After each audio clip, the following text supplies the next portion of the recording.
제2장.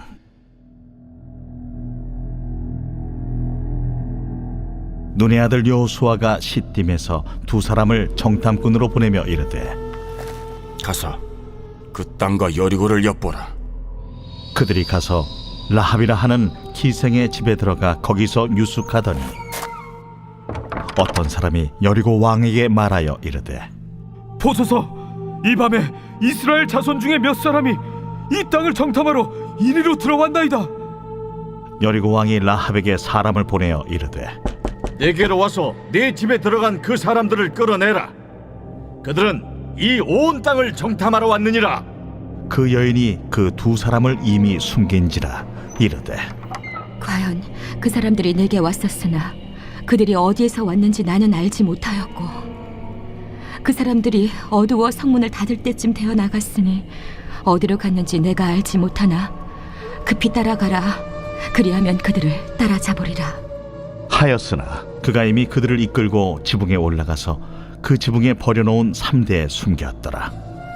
그 사람들은 요단 나루터까지 그들을 쫓아갔고 그들을 뒤쫓는 자들이 나가자 곧 성문을 닫았더라.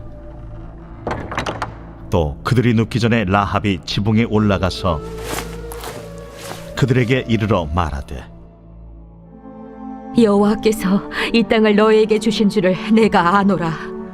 우리가 너희를 심히 두려워하고 이 땅 주민들이 다 너희 앞에서 간담이 녹나니, 이는 너희가 애굽에서 나올 때에 여호와께서 너희 앞에서 홍해물을 마르게 하신 일과 너희가 요단 저쪽에 있는 아모리 사람의 두 왕 시온과 옥에게 행한 일, 곧 그들을 전면시킨 일을 우리가 들었음이니라.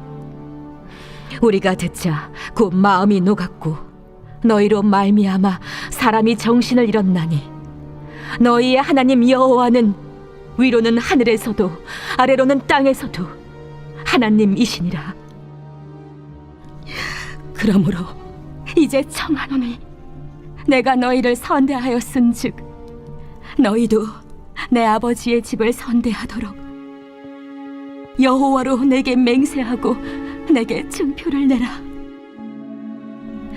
그리고 나의 부모와 나의 남녀 형제와 그들에게 속한 모든 사람을 살려주어 우리 목숨을 죽음에서 건져내라. 내가 우리의 이 일을 누설하지 아니하면 우리의 목숨으로 너희를 대신할 것이요, 여호와께서 우리에게 이 땅을 주실 때에는 인자하고 진실하게 너를 대우하리라. 라합이 그들을 창문에서 줄로 달아내리니 그의 집이 성벽 위에 있으므로 그가 성벽 위에 거주하였습니다. 라합이 그들에게 이르되, 두렵건대 뒤쫓는 사람들이 너희와 마주칠까 하노니 너희는 산으로 가서 거기서 사흘 동안 숨어 있다가 뒤쫓는 자들이 돌아간 후에 너희의 길을 갈지니라. 내가 우리에게 서약하게 한 이 맹세에 대하여 우리가 허물이 없게 하리니, 우리가 이 땅에 들어올 때에 우리를 달아내린 창문에 이 붉은 줄을 매고 내 부모와 형제와 내 아버지의 가족을 다 내 집에 모으라. 누구든지 내 집 문을 나가서 거리로 가면 그의 피가 그의 머리로 돌아갈 것이요, 우리는 허물이 없으리라.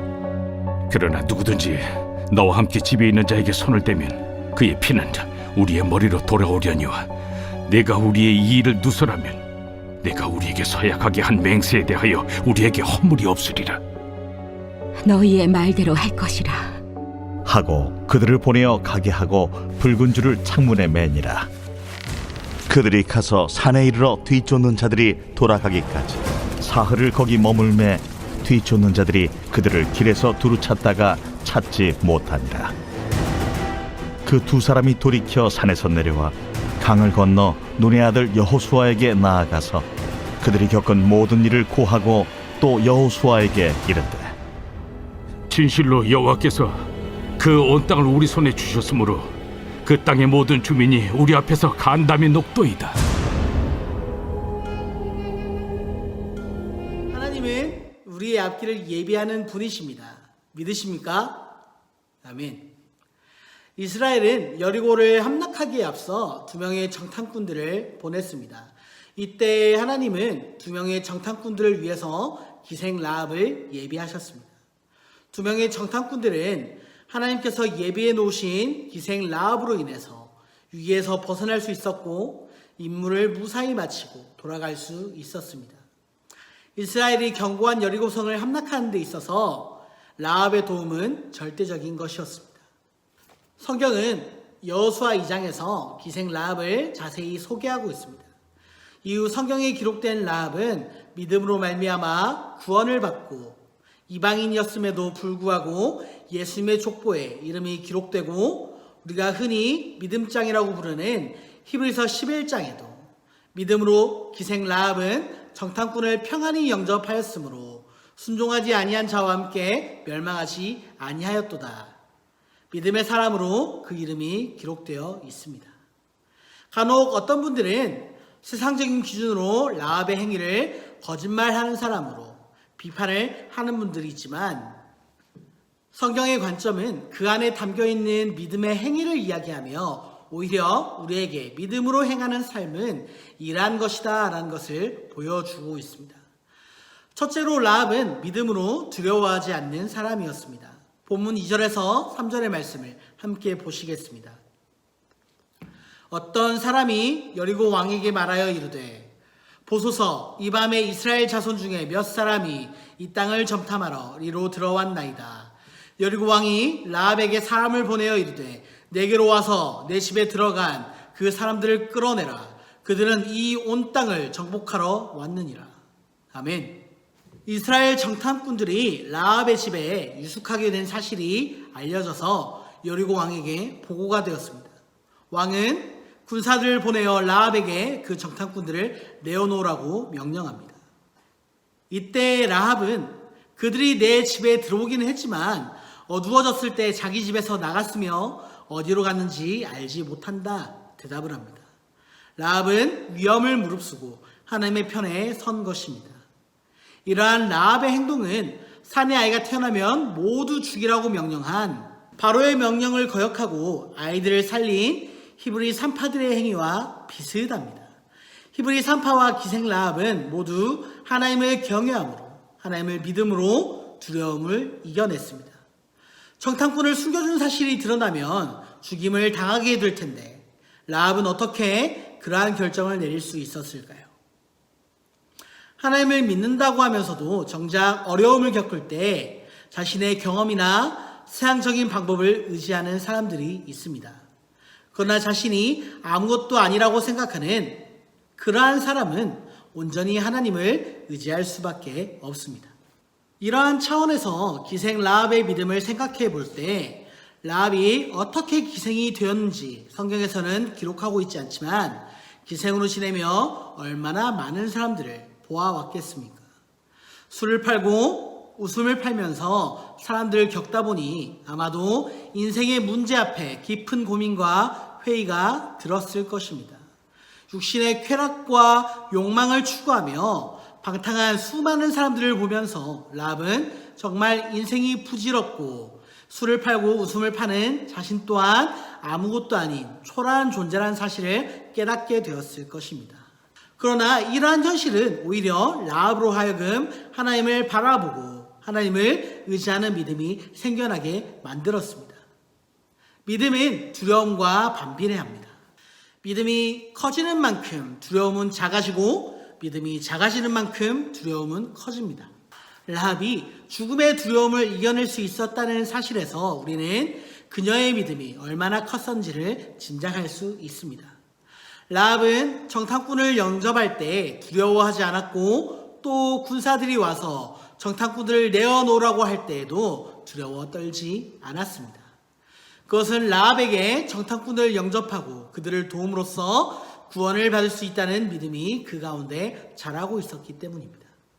이스라엘 편에서 볼 때 정탐꾼들을 숨겨주고 그들을 도와준 라합은 협력자이지만 여리고의 입장에서는 라합은 반역자입니다.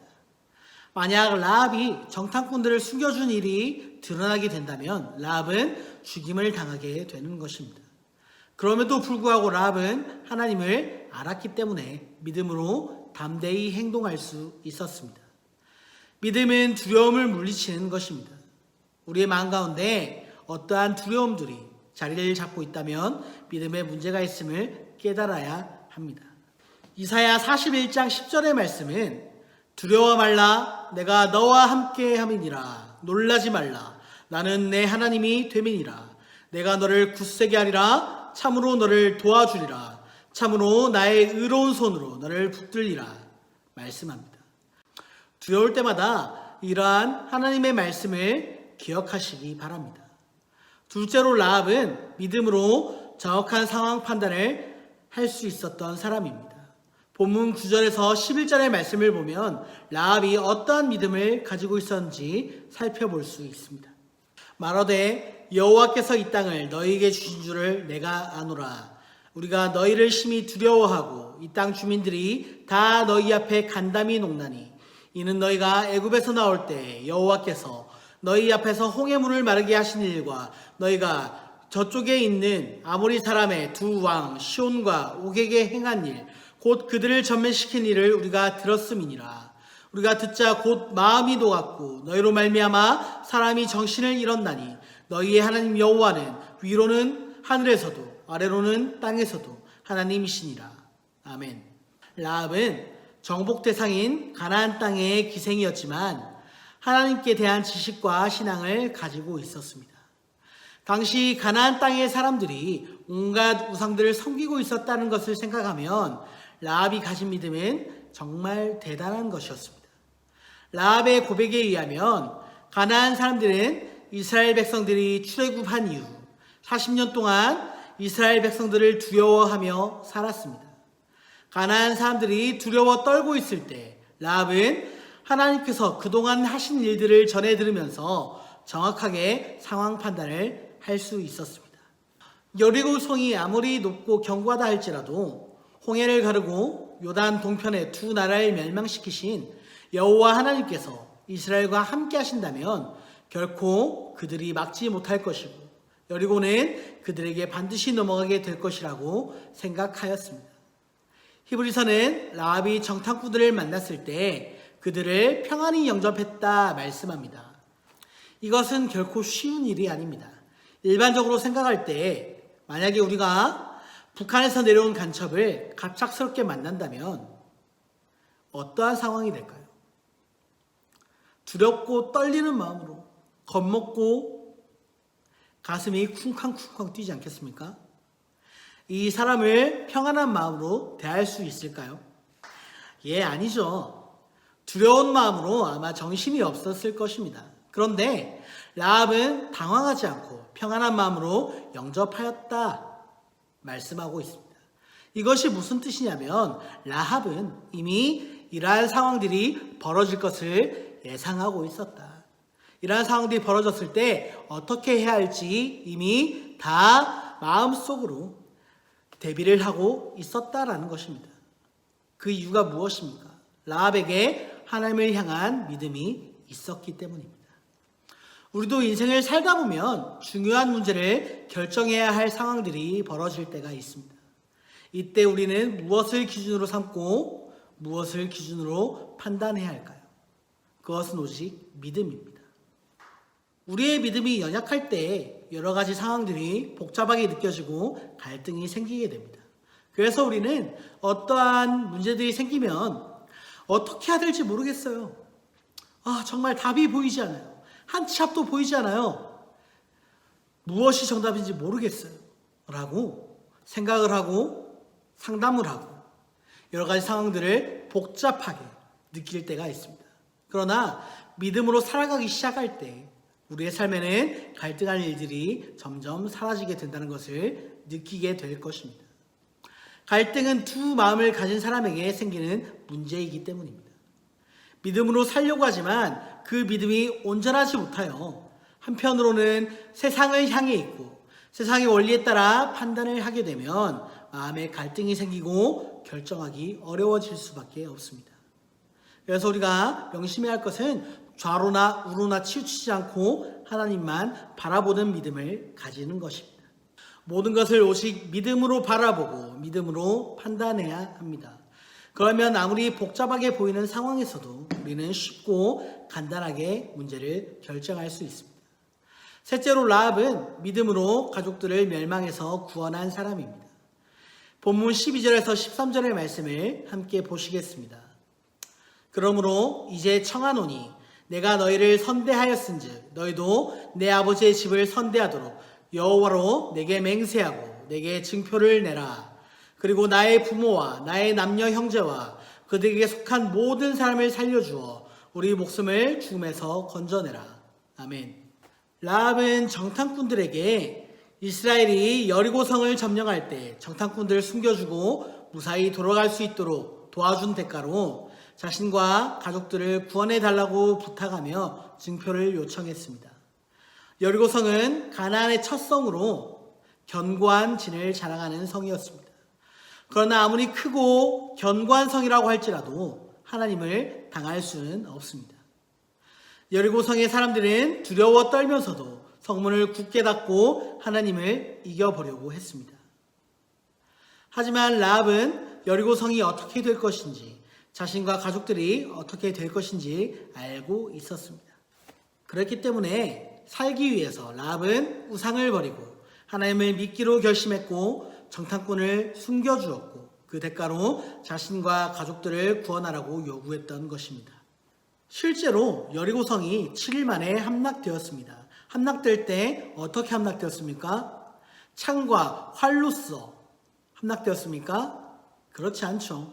창과 활이 아니라 칼이 아니라 함성으로 하루에 한 바퀴씩 6번을 돌고 마지막 7일째 7바퀴를 돌고 성을 향해 소리를 지를 때 성벽이 무너져 내렸습니다. 세상의 방법과 전혀 동떨어진 방법으로 여리고성은 무너져 내린 것입니다. 본문 14절의 말씀을 함께 보시겠습니다. 그 사람들이 그에게 이르되 내가 우리의 이 일을 누설하지 아니하면 우리의 목숨으로 너희를 대신할 것이요 여호와께서 우리에게 이 땅을 주실 때에는 인자하고 진실하게 너를 대우하리라. 아멘. 이렇게 라합의 요구에 정탐꾼들은 이와 같은 맹세를 합니다. 두 정탐꾼들은 떠나기에 앞서 라합에게 이스라엘 군대가 여리고성으로 쳐들어올 때 그녀의 집을 분간할 수 있도록 붉은 끈을 매달아 주라고 하였고 아무도 집 밖으로 나오지 말고 집 안에 있어야 한다고 당부하였습니다. 여리고성이 무너졌을 때 그 성의 사람들은 한 사람도 남김없이 죽임을 당했습니다. 그러나 라합은 믿음으로 자신뿐 아니라 가족들을 멸망에서 구원할 수 있었습니다.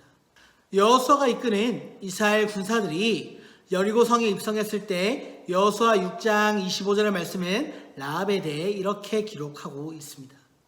여호수아가 기생 라합과 그의 아버지의 가족과 그에게 속한 모든 것을 살렸으므로 그가 오늘까지 이스라엘 중에 거주하였으니 이는 여호수아가 여리고를 정탐하려고 보낸 사자들을 숨겼음이었더라. 아멘. 성경은 라합을 언급할 때마다 기생 라합이라고 부르고 있습니다. 기생 라합이라고 할 때 라합의 직업을 이야기하는 것 같지만 사실은 라합의 직업이 아니라 라합의 신분을 이야기하는 것입니다. 기생이라는 신분은 그 당시 정말 보잘것없는 하층민에 속하는 계급입니다. 라합의 인생은 내세울 것도 없고 자랑할 만한 것도 없는 인생이었다라는 뜻입니다. 그러나 하나님의 은혜로 라합의 인생은 변화하게 되었습니다. 다윗의 조상이 되고 예수님의 족보에 기록되기까지 하는 인생이 되었습니다. 오늘날 여리고성의 함락은 하나님을 대적할 만한 것이 없다는 증거이고 기생 라합의 구원은 어떠한 죄인도 구원받지 못할 사람이 없다는 증거가 됩니다. 그리고 이러한 라합을 통하여 하나님의 사랑과 은혜가 얼마나 풍부한지를 다시 한번 깨닫게 됩니다. 어떠한 죄인이라도 예수 그리스도 안에서는 희망이 있습니다. 아무리 부족하고 연약해도 하나님께서는 우리를 사랑하십니다. 우리를 통해 하시고자 하는 일이 있음을 기억하고 그 일을 찾아야 합니다. 그리고 그리스도 안에서 변화될 수 있고 잘 될 수 있다는 믿음을 가져야 합니다. 우리는 오직 믿음으로 살아가는 존재입니다.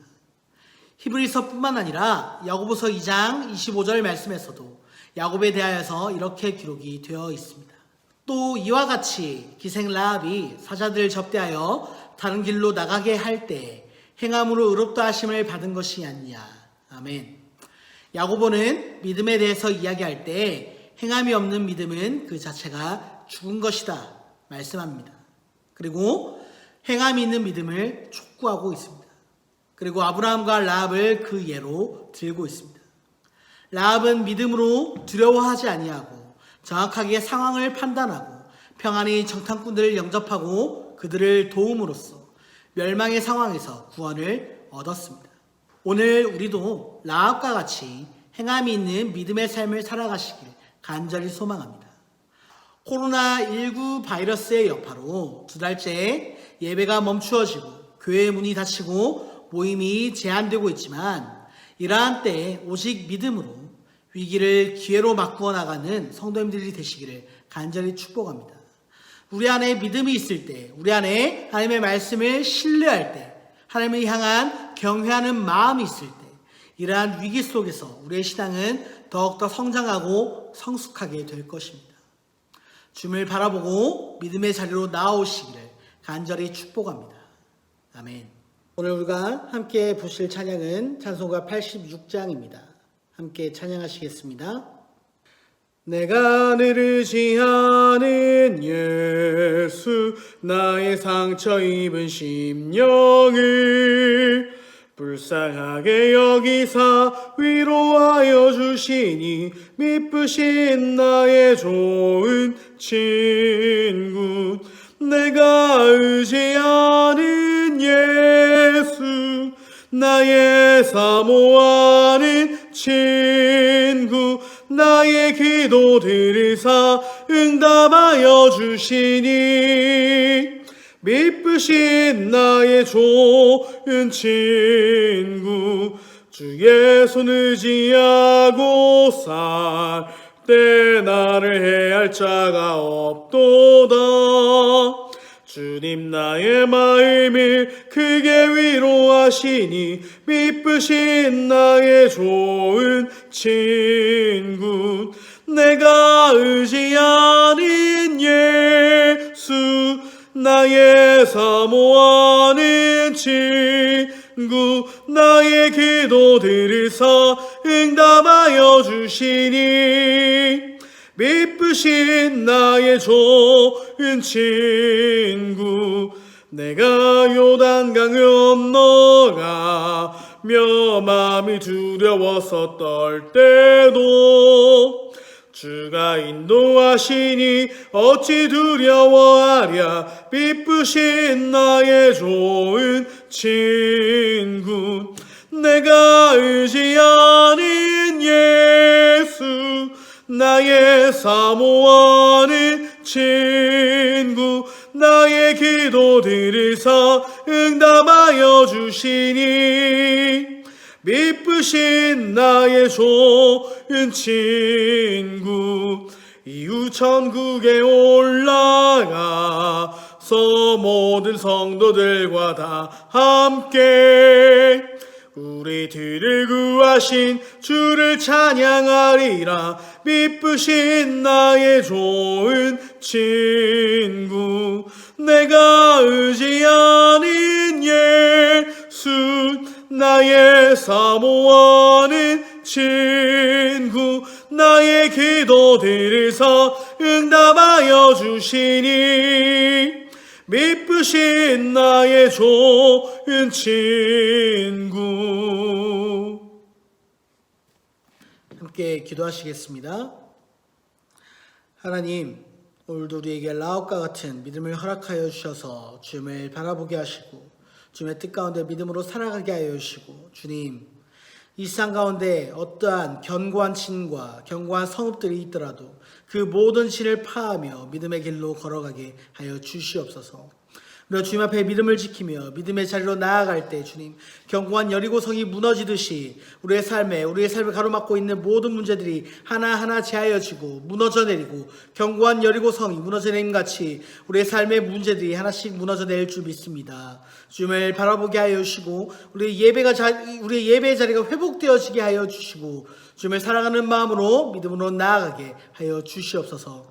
오늘도 믿음을 지키며 나아갈 때 주님 믿음으로 승리하는 기쁨을 맛보여 주시고 믿음으로 나아갈 수 있도록 하여 주시고 주님의 뜻 가운데서 믿음으로 행할 수 있도록 하여 주시옵소서. 거룩하신 우리 주 예수 그리스도의 이름으로 간절히 기도하옵나이다. 아멘.